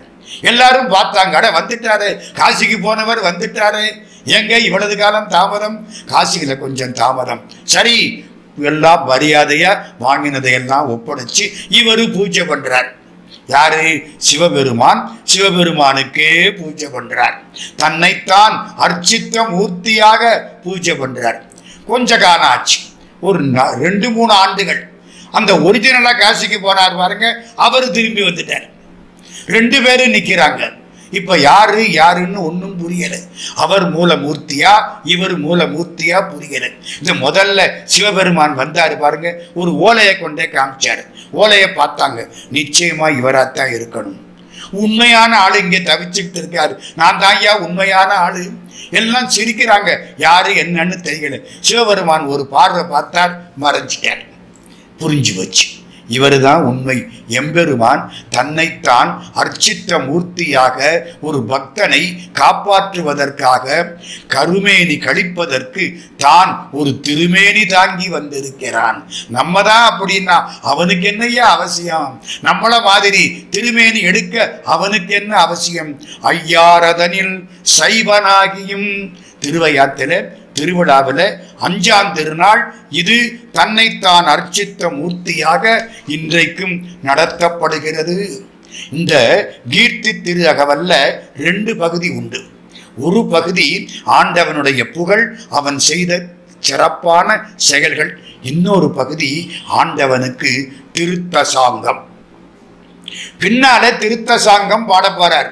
ஆனா இப்பவே ஒரு முன்னரை மாதிரி அவருக்கு எது ஊரு, அவருக்கு எது நாடு, அவருக்கு எது கொடி அப்படின்னு சொல்ல போறார். நான் ரெண்டை மட்டும் இப்ப லேசா சுட்டி காட்டுறேன். சிவபெருமானுக்கு நாடு எது? மீண்டு வாரா வழியருள் புரிபவன் பாண்டி நாடே பழம்பதியாகவும். அதென்ன மீண்டு வாரா வழி? அவனை கும்பிட்டா அடுத்து பிறவி கிடையாது. நீ சிவபெருமான் கிட்ட போய்த்தான் பிறவி வேண்டாம்னு கேட்கணும். ஏன் தெரியுமா? அவனுக்கு பிறவி கிடையாது. அதனாலே அதை மற்றவர்களுக்கு கொடுக்க அவனால் முடியும். பிறந்து இறக்கிற தெய்வத்திட்ட போய் கேட்டா அது என்ன சொல்லும்? நானே பிறந்து இறந்துகிட்டு இருக்கேன், உனக்கு எப்படிடா அருள் பண்றதுன்னு அது சொல்லும். சிவபெருமான் பிறவா யாக்கை பெரியோன், அவன்கிட்ட போய் கேட்டா தான் பிறவாமை கிடைக்கும். அதனாலதான் காரைக்கால் அம்மையார் பிறவாமை வேண்டும், மீண்டும் பிறப்பு உண்டேல் உனை என்றும் மறவாமை வேண்டும் அப்படின்னு கேட்டார். இப்ப சொல்றார், மீண்டு வாரா வழி அருள் புரிபவன் மீட்டிங்கு வந்து வினை பிறவி சாராமை. அது என்ன மீட்டு இங்கு? மீண்டும் இங்கே வந்து பிறவி எடுக்க வேண்டிய அவசியம் கிடையாது. மதுரையிலே சொக்கலிங்க பெருமான் சந்நிதியிலே ஒருத்தர் சிவபெருமானுக்கு முன்னால நின்று பிரார்த்தனை பண்ணிக்கிட்டு இருந்தார். நான் பின்னால நின்று கேட்டுக்கிட்டே இருக்கேன். அட பரவாயில்லையே, ஆண்டவனோட பேசுறாரு, கொடுத்து வச்சவர். எப்பவுமே நமக்கு கவலை வந்தா மனுஷங்கிட்ட சொல்லக்கூடாது. கேட்டுட்டு வேணும்டா இவனுக்குன்ட்டு போயிடுவான். கடவுள்கிட்ட போய் சொல்லுங்க, அது தீர்த்து வைக்கப்படும். சொக்கலிங்க பெருமான் ஒருத்தர் போய் கும்பிடுறார். என்ன சொல்லி கும்பிடுறார் தெரியுமா? சொக்கலிங்க பெருமானே, போன பிறவியிலே உன்னை நான் கும்பிடல, மன்னிச்சுக்கோ. அடுத்த பிறவியிலே உன்னை நான் கும்பிட மாட்டேன், அதுக்கும் சேர்த்து மன்னிச்சுக்கோ. எனக்கு ஒன்றும் புரியல. இவர் என்ன திரிகாலம் உணர்ந்த ஞானியா? வெளியில வந்தாரா? பிடிச்சுக்கிட்டேன். ஐயா, போன பிறவியில கும்பிடலன்னு சொன்னீங்களே, அது என்ன உங்களுக்கு ஞாபகத்தில் இருக்கா? ஏங்க, இதுக்கு என்ன ஞாபகம்? எப்போ இந்த பிறவி வந்துருச்சோ அப்போ போன பிறவியிலே அவனை கும்பிடலன்னு தானே அர்த்தம். எனக்கு ஆச்சரியம். பெரிய ஆளப்பா இந்த ஆளு, உண்மைதானே? ரெண்டாவது, அடுத்த பிறவியிலே கும்பிட மாட்டேன் அப்படின்னு நீங்களே, அது எப்படி? சிரிச்சார். இந்த பிறவியில கும்பிடுறன்ல, அப்போ அடுத்த பிறவி வராதில்ல, வந்தா தானே கும்பிடுறதுக்கு. அதனாலே போன பிறவியிலையும் கும்பிடல. சிவபெருமானே, இந்த பிறவியிலே கும்பிடுறேன், அடுத்த பிறவி வராது, அப்பவும் கும்பிட மாட்டேன், மன்னிச்சுக்கோ. அதத்தான் மீண்டு வாரா வழியருள் புரிபவன் பாண்டி நாடே பழம்பதியாகவும். அது என்னங்க பழம்பதி? பழைய இடம். உங்களுக்கு இன்னொன்னு சொல்றேன், சிவபெருமானுக்கு இத்தனை ஊர் இருக்குல்ல, 276 திருத்தலங்கள் பாடப்பெற்றவை. பாடல் பெறாத திருத்தலங்கள் நிறைய. அவர் எல்லா இடத்திலையும் இருக்கவர். அவர் எங்கே இல்லை? அங்கிங்கே நாதபடி எங்கும் பிரகாசமாய் ஆனந்த பூர்த்தியாகி அருளோடு நிறைந்தது சிவம். அவருக்கு பெர்மனன்ட் அட்ரஸ், நிலையான அட்ரஸ், நிலையான முகவரி எது? திருக்காலத்தியா, காஞ்சிபுரமா, மயிலாப்பூரா, எது சார்? திருக்கேதீச்சரமா? எது அவருக்கு நிலையான முகவரி? நிலையான முகவரி எது தெரியுமா? மீனாட்சி அம்மன் கோயில், மதுரை. அவரு சொல்றாருங்க, நானா சொல்றேன். ஆலவாயில் மன்னிய சிவன் யான் மொழிதரு மாற்றம். 11ஆம் திருமுறை. சேரமான் பெருமாளுக்காக ஒரு சீட்டு கவி எழுதுறார். சேரமான் காண்க. யார் எடுத்துக்கிட்டு போறா? பானபத்திரம் எடுத்துக்கிட்டு போறான். சேரமான் பெருமாளுக்கு எழுதுறார். அதுல தன்னை யாருன்னு முகவரி எழுதுறார். யாரு? மன்னிய சிவன் மதிமதி புரிசை மாடக்கூடல். கூடலுக்கு அவ்வளவு சிறப்பு. சந்திரன் வந்து மேல தங்கிட்டு போவானா, அவ்வளவு பெரிய மாடங்களா. அதிலே பால் நிற வரிச்சிறகு அன்னம் பயில் பொழில் ஆலவாயில் மன்னிய சிவன். ஆலவாயில் நிலை பெற்ற சிவன். ஓஹோ, அப்போ சிவபெருமான் நிலை பெற்று இருப்பது திருவாலவாய். மாணிக்க வாசகசாமி சொல்றார், மீண்டு வாரா வழியருள் புரிபவன் பாண்டி நாடே பழம்பதியாகவும். இந்த பாண்டி நாடுதான் அவருக்கு பழம்பதி, பழைய ஊர் அப்படிங்கிறார். இப்போ சரி, பாண்டி நாடு, இது நாடு. ஊர் எது? மதுரையா? இல்லை. என்ன சார் பாண்டி நாடுங்கிறீங்க? இல்லை, இந்த பக்கத்தில் ஒரு ஊர், ராமநாதபுரத்துக்கு பக்கத்தில் ஒரு ஊர். அந்த ஊர் தான் அவனுக்குரிய ஊர். பக்தி செய்யடியரை பழம்பரத்துய்ப்பவன் உத்தர கோஷ மங்கை ஊராகவும். பக்தி செய்யடியரை பரம்பரத்து உய்ப்பவன், தன்னிலைக்கு உயர்த்தி கொண்டாடக்கூடிய பெருமான். உத்தர கோஷ மங்கை ஊராகவும். பின்னாலே திருத்தசாங்கத்திலையும் இதை சொல்லுவார். உத்தர கோஷ மங்கை ஊர் அப்படிம்பார். சிவபெருமான் மகிழ்ந்து இருக்கக்கூடிய ஊர் உத்தர கோஷ மங்கை. உத்தர கோஷ மங்கை எங்கே இருக்கு? ராமநாதபுரத்துக்கு பக்கத்தில் இருக்கு. இல்லைங்க, இந்த உடம்பு தான் கடவுள் இருக்கக்கூடிய இடம். இது உத்தரம்னா வடக்கு, கோஷம்னா உடம்பு. உடம்புல வடக்கு திசை. இந்த விபூதி பூசி குங்குமம் வைக்கிற பாருங்க, அதுதான் உத்தர கோஷம். அங்க உத்தரம்னா வடக்கு, உடம்புல அதானே வடக்கு. கீழே தெற்கு, இங்கிட்டு கிழக்கு, அங்கிட்டு மேற்கு. இது உத்தரம். உத்தர கோஷம் மங்கைனா திருநீர் வைக்கிறோம், விபூதி பூசுறோம், பக்கத்துல குங்குமம் வைக்கிறோம், அந்த நெத்தி பகுதி அதுதான் உத்தர கோஷ மங்கை. அதுக்கு சந்திர மண்டலம்னு பேரு. இவ்வளவும் யோக சாஸ்திரங்கள். மாணிக்க வாசக பெருந்தகையினுடைய அந்த திருவாசகத்தை முழுக்க யோகமாக பார்த்தவர்கள் உண்டு. பக்தி செய்யடியரை பரம்பரத்துய்ப்பவன் உத்தர கோஷ மங்கை ஊராகவும். இப்படியே திருத்த சாங்கம் எல்லாம் சொல்கிறார். கீர்த்தி திரு அகவல் ஆண்டவனுடைய கீர்த்தியை புகழை வாயார பாடுகிறது. ஆண்டவன் புகழ பாடினா வாய் வணக்கும். வல்லால் உன்னை பாட பாட வாய் வணக்குதே, வஞ்ச வினைகள் என்னை விட்டோடி தலை வணக்குதே. அப்படி பாடியது கீர்த்தி திரு அகவல். மாணிக்க வாசக பெருந்தகை கீர்த்தி திரு அகவலில் எம்பெருமானுடைய கீர்த்தியை வியந்து பாடுகிறார். இது 2வது தலைப்பு, கீர்த்தி திரு அகவல். மாணிக்க வாசக பெருமான் திருவாய் மலர்ந்தருடைய திருவாசகத்தில் திரு அண்ட பகுதி, அதை இப்பொழுது நாம் சிந்திக்க இருக்கிறோம். அண்டம்னா என்ன? நமக்கு நம்ம இருக்கிற ஊர் தெரியும், நம்ம நாடு தெரியும். ஆனால் கொஞ்சம் அதிகமாக போனால் நம்ம இருக்கிற கண்டம் தெரியும். ஆசியா கண்டம், ஐரோப்பா கண்டம், ஆஸ்திரேலியா கண்டம், அமெரிக்கா கண்டம், ஆப்பிரிக்கா கண்டம் சொல்கிறோமில்ல, அது தெரியும்.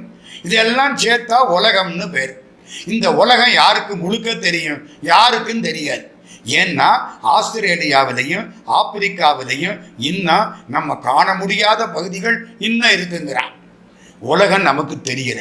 சரி, இந்த உலகம் மேலே ஒரு சூரியன், அந்த பக்கம் ஒரு சந்திரன், ஒரு செவ்வாய், ஒரு புதன், ஒரு குரு, ஒரு சுக்கிரன், ஒரு சனி, ராகு, கேது, இவ்வளவும் சேர்த்தா இதுக்கு ஒரு அண்டம்னு பேர். ஆங்கிலத்தில் யூனிவர்ஸ்ன்னு பேர். இப்படி எத்தனை அண்டம் இருக்கும்? என்ன சார் கணக்கு பார்க்க முடியுமா? இந்த சூரியனையே நம்மளால பார்க்க முடியல. இந்த சூரியன் இருக்க இடத்துக்கு நம்மளால போக முடியாது. இது ஒரு அண்டம்ங்கிறீங்க. இப்படி எத்தனை அண்டம் இருக்கும்? ஐன்ஸ்டீன்னு ஒருத்தர், அவர் தான் ஆட்டம் பாம் கண்டுபிடிச்சவர். அடைத்து கிடந்த அணுயுகத்தை திறந்து வைத்த சிறப்பு ஐன்ஸ்டீனுக்கு உண்டு. எப்போ? 1905 ஒட்டி. அவர் என்ன தெரியுமா சொன்னார்? 1010 மில்லியன் அண்டங்கள் உள்ளன. அப்பா, மில்கி வே, அந்த பால் பாதை, அதில் போய்கிட்டே இருந்தா எங்க சார் போறது? எப்படி போறது? கற்பனையில தான் போகலாம். போய்கிட்டே இருந்தா எத்தனை அண்டம் தேருமா? 1010 மில்லியன் கணக்கு போட்டு கண்டுபிடிச்சு. சூரனுக்கு 1008 அண்டங்களில் 108 யுகம் ஆட்சி அப்படின்னு கந்தபுராணம் சொல்லுது. மாணிக்க வாசக சாமிகிட்ட போய் கேட்டாங்க, சிவபெருமானுடைய திருவிளையாடல், அவர் உண்டாக்கின அண்டங்கள் எத்தனை அண்டங்கள்? ஐன்ஸ்டீன் என்ன சொன்னார்? 1010 மில்லியன். கணக்கு போடுங்க. 1010 × 10 லட்சம். ஒரு மில்லியன்னா 10 லட்சம். கணக்கு போட்டா 101 கோடி. 101 கோடி அண்டங்கள் அப்படின்னு நம்ம ஐன்ஸ்டீன் சொன்னார் கணக்கு போட்டு. மாணிக்கவாசக சாமி சிரிச்சார். உனக்கு தெரிஞ்சது அவ்வளவுதான்டா, அதுக்கு மேலையும் இருக்கு. 101 கோடிக்கு மேலே இருக்கு. எப்போ? 3ஆம் நூற்றாண்டுல சொல்றார். அதுதான் சார் திரு அண்ட பகுதி.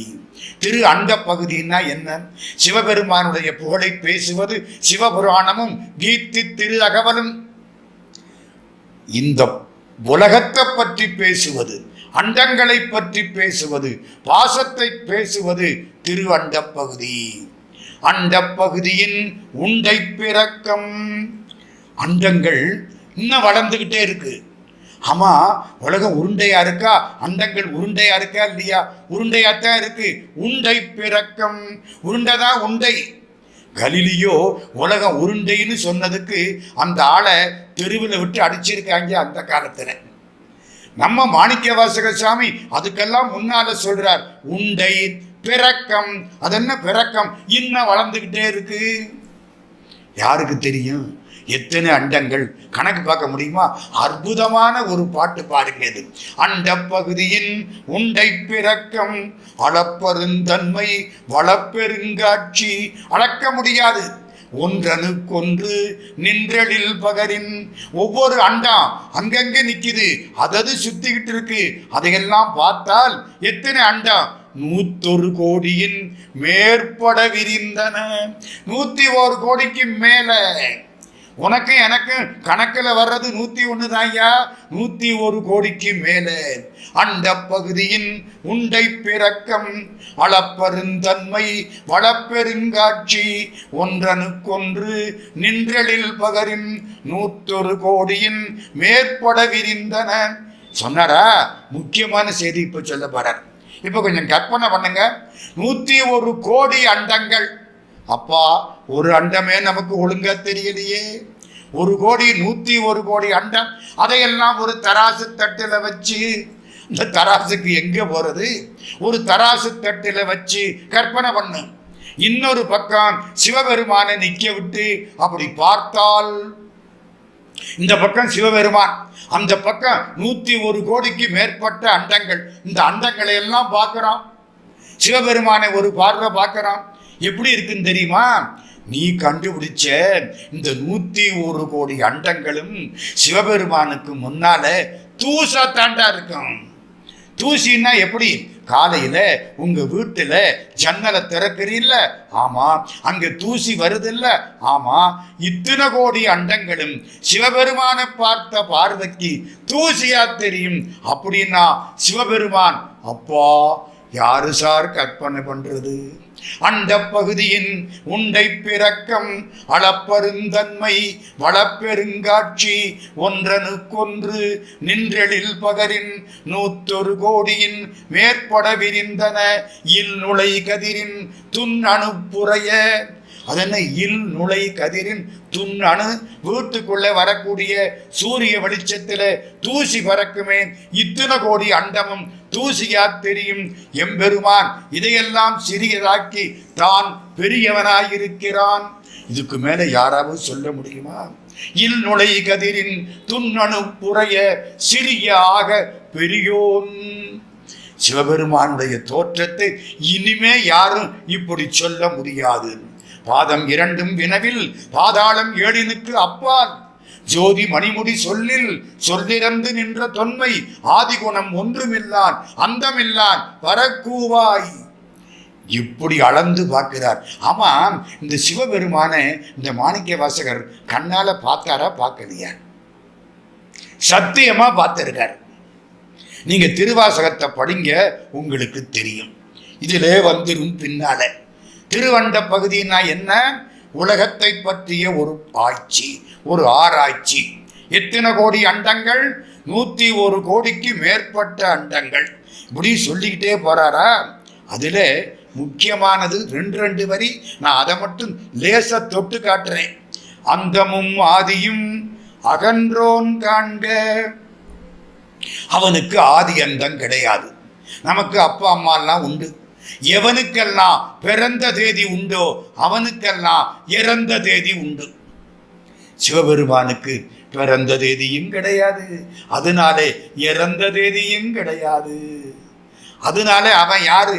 ஆதியும் அந்தமும் இல்லா அரும்பெரும் ஜோதி. அதைத்தான் சொல்றார், அந்தமும் ஆதியும் அகன்றோன் காண்க. இந்த அடுத்த வரி ரொம்ப முக்கியம். பந்தமும் வீடும் படைப்போன் காண்க. பந்தம்னா என்ன, வீடுன்னா என்ன? பந்தம்னா கட்டுறது. நம்மளை கட்டி போட்டிருக்கானா இல்லையா? நமக்கு என்ன பேர் தெரியுமா? பசுன்னு பேரு. பதி, பசு, பாசம்.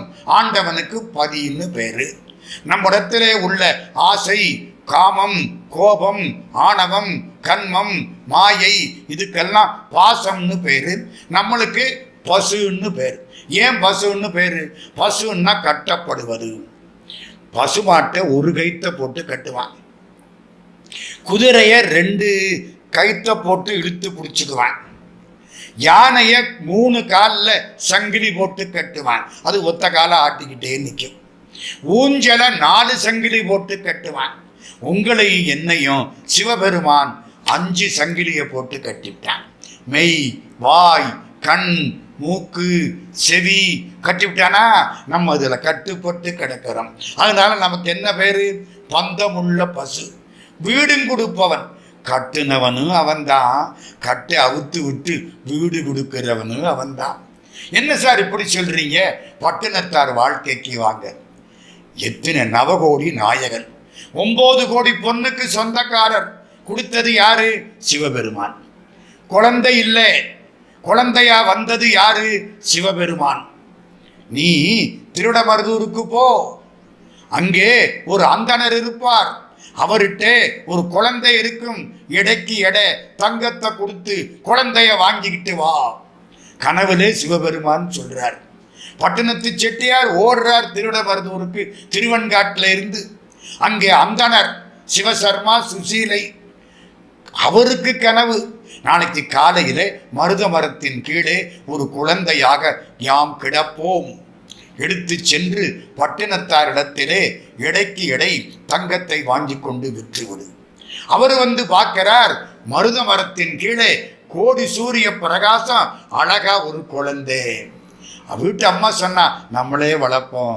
இல்லை, இது வளர்க்கக்கூடிய குழந்தை அல்ல, அவருக்கு கொடுக்கப்பட வேண்டிய குழந்தை. மறுநாள் காலையில எடைக்கு எடை தங்கத்தை வாங்கிக்கிட்டு குழந்தைய வித்து விட்டாங்க. குழந்தைய கொடுத்தது யாரு? சிவபெருமான். குழந்தை வளர்ந்தது, மருதவாணன்னு பேரு. கொஞ்ச காலம் ஆச்சு, வியாபாரம் பண்ண போறேன்னு கப்பல் எடுத்துக்கிட்டு போனான். நம்ம வீட்டு பிள்ளைங்க ஸ்கூட்டர் எடுத்துக்கிட்டு போற மாதிரி அவங்க கப்பல் எடுத்துக்கிட்டு போயிருக்கான். வியாபாரம் பண்ணினாங்க, எல்லாரும் தங்கம் கொண்டாந்தாங்க. இவர் என்ன தெரியுமா பண்ணார்? இந்த மருதவாணன் குளிருக்கு அடக்கமா அங்கங்கே பயன்படுத்துகிற மாதிரி, எரிக்கிற மாதிரி எருவராட்டி, சாப்பிட்றதுக்கு கொஞ்சம் பொறி அவல் மூட்டை கணக்காக கொண்டாந்துட்டார். எல்லாரும் சிரிச்சிருக்கான். வீட்டுக்கு வந்து பார்க்குறாங்க. அதுக்குள்ள ஒரு செய்தி, புயல் அடிச்சுது, சூறாவளி வந்தது, இருக்க இடம் தெரியல, கப்பல் எங்கேயோ போயிடுச்சு, சாப்பிட வழி இல்லை, குளிர் அடிக்குது. இவர்கிட்ட வந்து கடன் வாங்கிட்டு போனாங்க, எருவராட்டியும் பொரியும் அவல் பொரியும். என்ன சொன்னார்? ஒட்டிக்கு ரெட்டியா திருப்பி கொடுக்கணும். வீட்டுக்கு வந்து எல்லாரும் பார்க்குறாங்க. இவர் என்ன பண்ணார் தெரியுமா? ஒரு அரை நிறைய இவர் கொண்டாந்த எருவராட்டியை கொண்டாந்து குமிச்சு விட்டார். அந்த பக்கம் அவல் பொரி, இந்த பக்கம் எருவராட்டி. அவங்க அப்பாவுக்கு கோபம் வந்தது. வந்து பார்க்கிறார், இதையா கொண்டாந்தான்? ஒரு பையன் கோபத்தில் எருவராட்டியை முறிச்சு தூக்கி போட்டார். டங்குன்னு ஒரு சத்தம் கேட்டது. உள்ளுக்க தங்க காசு. ஓ, ஒவ்வொரு எருவராட்டிகளையும் தங்க காசு. உங்களுக்கு புரியுதா? வெளியில இருக்கிறது எருவராட்டி, உள்ளே இருக்கிறது தங்க காசு. வெளியில இருக்கிறது இந்த அழுக்கான மேனி, உள்ளே இருக்கிறது தங்கமான சிவபெருமான். அதான் அதுக்கு அடையாளம். இவருக்கு ஒன்றும் புரியலே. இத்தனை தங்க காசா? என் பிள்ளை எங்கே? இந்த ஊசியை கொடுத்துட்டு போயிட்டாரு. ஊசியா? வாங்கி பார்த்தா காதில்லாத ஊசி. காதற்ற ஊசியும் வாராது கான் நின் கடைவழிக்கே. சடார்னு சந்நியாசம். இப்போ புரியுதா?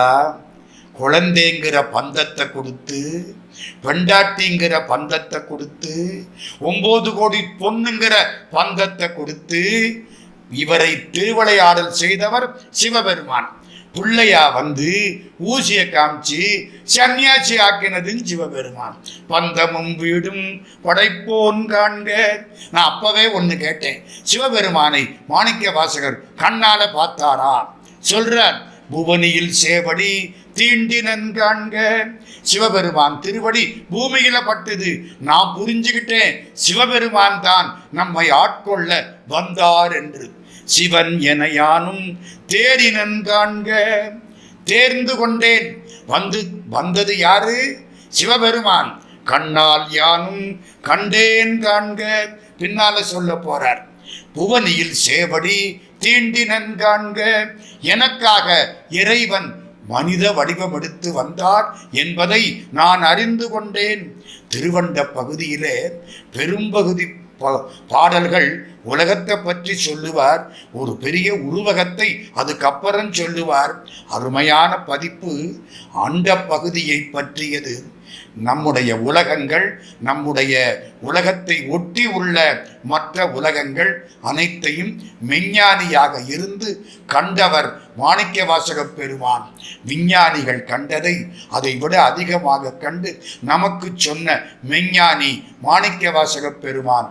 திருவண்ட பகுதியில் பல செய்திகளை மாணிக்க வாசக பெருந்தகை கூறுகிறார்.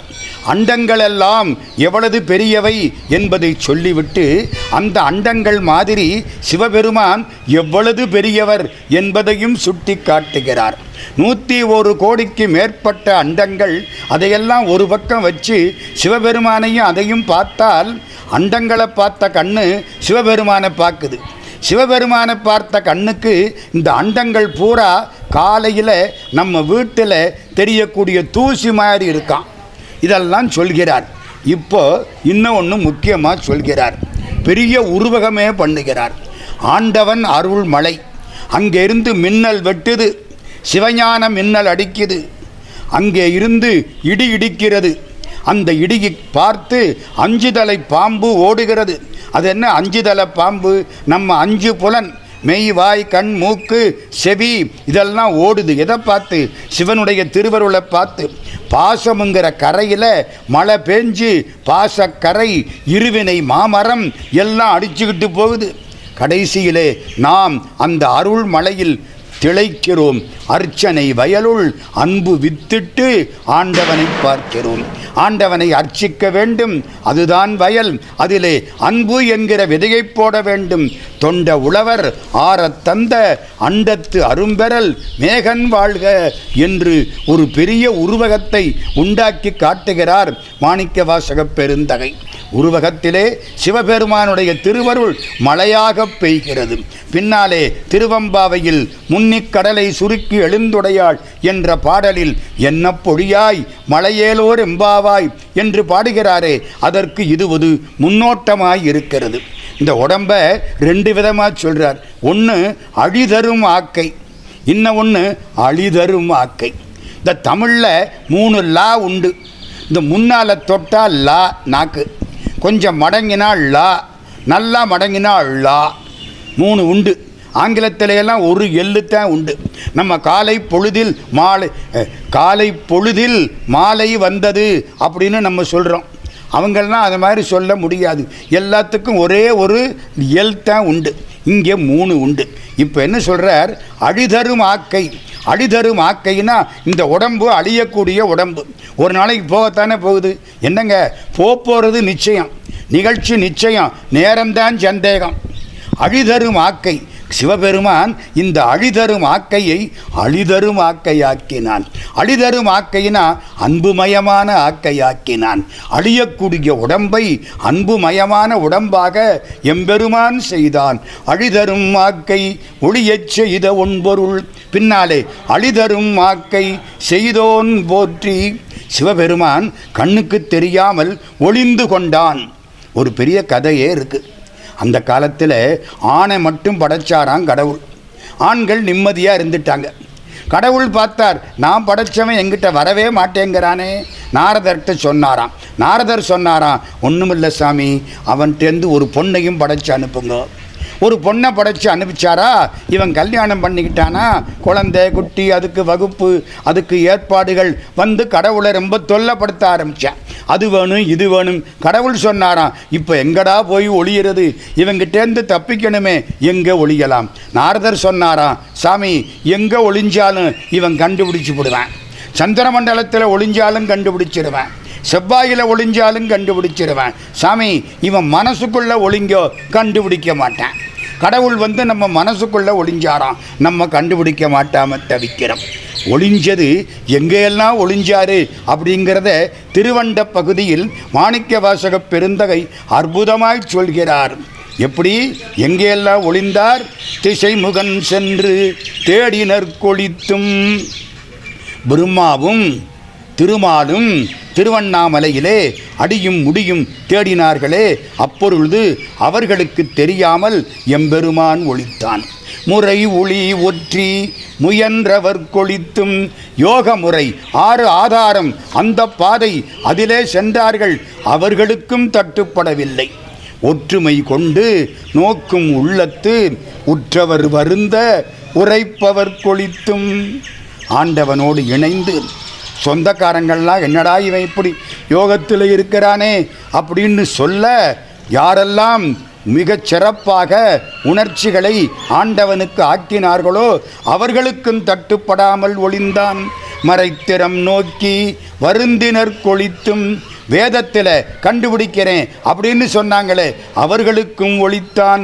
இத்தந்திரத்தில் காண்டுமென்றிருந்தோர்க்கு அத்தந்திரத்தில் அவ்வையின் ஒளித்தும். இந்த நூலில் போய் ஆண்டவனை கண்டுபிடிக்கிறேன் அப்படின்னு சொன்னவங்களுக்கு அந்த நூலிலேயே தட்டுப்படாமல் ஒளித்தான். துற்றவை துறந்த வெற்றுயிராக்கை அருந்தவர் காட்சியுள் திருந்த ஒளித்தும். துற்றவைனா என்ன அர்த்தம்? தான் இதுவரைக்கு அனுபவித்த இன்பங்களை எல்லாம் துறந்து இந்த உடம்பையும் இந்த உயிரையும் தனியாக்கக்கூடிய சான்றோர்கள் அருந்தவர்கள், அவர்களுடைய காட்சி அதுக்கும் தட்டுப்படாமல் ஒளித்தான். ஒன்று உண்டு இல்லை என்ற அறி ஒளித்தும். சில பேர் ஆண்டவன் ஒன்று என்றார்கள், சில பேர் ஆண்டவன் உண்டு என்றார்கள், சில பேர் ஆண்டவன் இல்லை என்றார்கள். அவர்கள் அத்தனை பேருக்கும் ஒளித்தான். எம்பெருமானே, இப்படியே ஒளிந்தால் நாங்கள் என்னைக்கையா உன்னை கண்டுபிடிக்கிறது? ஒரு நாள் அந்த பெருமான் திருப்பெருந்துறையிலே எனக்கு காட்சி கொடுத்தான். இப்பொழுது ஒளிக்கும் சோரனை கண்டனம். சோரன்னா தெரியுமா? திருடன்னு அர்த்தம். உள்ளங்கவர் கள்வன், அவன்தான் சோரன். ஒளிக்கும் சோரனை கண்டனம். இப்பொழுது அந்த பெருமானை நாம் கண்களால் கண்டுவிட்டோம், விடாதீர்கள். அவன் சிக்கிக்கொண்டான். ஆர்மின் நாள் மலர் பிணையலில் தாழ் தலை இடுமின். அவன் காலில் மலர் சரத்தினாலே ஒரு விலங்கை போடுங்கள். யார? ஒளித்த பெருமான் இப்பொழுது அகப்பட்டு கொண்டான். எப்படி அகப்பட்டு கொண்டான்? அங்கையின் நெல்லிக்கனி எனக்கு ஆயினன். இந்த நெல்லிப்பழம் ஒன்று இருக்குது. இந்த நெல்லிப்பழம் எப்படி தெரியுமா? கையில் வச்சு நெல்லிப்பழத்தை பார்த்தா நெல்லிப்பழத்தை தாண்டி கையில் இருக்கிற ரேகை தெரியும். ஏன்னா நெல்லிப்பழம் அவ்வளவு மென்மையாக ஒளி ஊடுருவக்கூடிய பழம், நம்ம கண்ணாடி மாதிரி. என்ன சொல்கிறார் சிவபெருமான்? இவ்வளவு பேருக்கும் ஒளித்தான் அல்லவா, எனக்கு காட்சி கொடுத்தான். எப்படி காட்சி கொடுத்தான்? என் கையில் நெல்லிக்கனி மாதிரி காட்சி கொடுத்தான். காட்சி கொடுத்ததுனால என்ன சார் ஆச்சு? அற்புதமான அமுத தாரைகள் எற்பு துளை தோறும் ஏற்றினன். எலும்பெல்லாம் உருக ஆரம்பிச்சது ஐயா. இதுக்கு போன் மெல்டிங் சாங் அப்படின்னு திருவாசகத்தை பாராட்டுவார் ரெவரண்ட் ஃபாதர் ஜி.யு. போப். போன் மெல்டிங் சாங் அப்படின்னா என்ன அர்த்தம்? எலும்பை உருக்கக்கூடிய பாடல். அற்புதமான அமுத தாரைகள் எற்பு துளை தோறும் ஏற்றினன். இந்த எலும்பில் வந்து அற்புதமான அமுதத்தை எம்பெருமான் ஏற்றினான் அப்படின்னு திருவண்ட பகுதியிலே அவனுடைய சிறப்புக்களை எல்லாம் சொல்லி, அவன் ஒளித்ததையெல்லாம் சொல்லி, அவன் காட்சி கொடுத்ததை சொல்லி 2 விதமான தன்மைகளை திருவண்ட பகுதியில் பேசுகிறார். முதல்ல பேசினது அண்டங்கள் மிக பெரியவை, அதிலே சிவபெருமானை பார்த்தால் அண்டங்கள் மிக மிகச் சிறியனவாகின்றன, அவன் சிறிய ஆகப் பெரியோன். இது ஒன்று. 2வது, பல இடங்களில் ஒளித்தான். நாம் காண முடியாதபடி பல இடங்களில் ஒளித்தான். கடைசியிலே நமக்காக நேரிலே வந்து காட்சி கொடுத்தான். கடவுளை பார்க்க முடியுமா? பார்க்க முடியும் என்று காட்டியவர்கள் சில சான்றோர்கள். அதில் தலையாயவர் நம்முடைய மாணிக்கவாசகப் பெருந்தகை. ஆண்டவனை பார்க்கலாம், ஆண்டவன் நம்முடைய கண்ணுக்கு முன்னால் வந்து காட்சி அளிப்பான் என்று காட்டக்கூடிய பெருமை வாய்ந்தவர் மாணிக்கவாசகப் பெருந்தகை. அதைத்தான் திருவண்ட பகுதியில் அவ்வளவு சிறப்பாக பேசுகிறார். அவன் ஒளித்தது, முக்கியமாக ஒளித்தது திருவண்ணாமலையிலே. திருமால் பிரம்மா 2 பேரும் சிவபெருமானை தேடி கண்டுபிடிக்க வேண்டும் என்று எண்ணினார்கள். திருவண்ணாமலையிலே பெருமான் ஜோதிமயமாய் நிற்கிறார். திருவடியை பார்க்க வேணும் என்று திருமாலும், திருமுடியை பார்க்க வேணும் என்று பிரம்மாவும் தேடத் தொடங்கினார்கள். திருமால் என்ன பண்ணினார்? பன்றியாக மாறி கீழே தொலைச்சிக்கிட்டே போனார். திருவடியை பார்க்க முடியலை. திருவடி போய்கிட்டே இருக்கு. திரும்பி வந்துட்டார். பிரம்மா ஒரு அன்னப்பறவையாக மாறி மேலே பறந்தார். பார்க்க முடியலை. போய்கொண்டே இருக்கிறது. மேலே இருந்து ஒரு தாளம்பூ விழுந்ததாம். தாளம்பூவை கையில் எடுத்து கொண்டாராம். எங்கே இருந்து வர்றேன்? நான் சிவபெருமான் திருமுடியிலிருந்து வர்றேன். அப்படியா? எவ்வளவு காலமாக வர்றேன்? கற்பாந்த காலமாக விழுந்துக்கிட்டே இருக்கிறேன். அப்படியா? ஒன்று செய், நான் உன்னை எடுத்துக்கிட்டு சிவபெருமான் கிட்ட போகிறேன். நான் திருமுடியை கண்டதாக சொல்வேன். எனக்கு நீ சாட்சி சொல்ல வேண்டும். எப்படி இருக்கு? சிவபெருமானை தேடினார்கள் 2 பேரும். திருமால் ஒழுங்கா சொல்லிவிட்டார், பார்க்க முடியலேன்னு. இந்த பிரம்மா என்ன பண்ணார்? பொய் சாட்சிக்கு தாளம்பூவை கொண்டு விட்டு வந்தார். கடைசி 2 பேரும் பார்க்க முடியலை. என்ன அர்த்தம்? ஆண்டவனை பணத்தினாலும் பார்க்க முடியாது, உங்கள் அறிவினாலும் பார்க்க முடியாது. பணக்காரன் பார்க்க முடியலைன்னா ஒத்துக்குவான், இந்த அறிவாளி விடமாட்டான், ஏதாச்சும் தகராறு பண்ணுவான். அதனால தான் பிரம்மாவுக்கு கோயில் இல்லை. அண்ணாமலையான் அடிக்கமலம் செந்திரைஞ்சும் விண்ணோர் முடியின் மணித்தொகை வீரற்றால் போல் என்று பாடுவாரே, அந்த திருவண்ணாமலை பெருமைதான் திசைமுகன் சென்று தேடினர்க்கு ஒளித்தும் என்று பாடியது திருவண்ட பகுதி.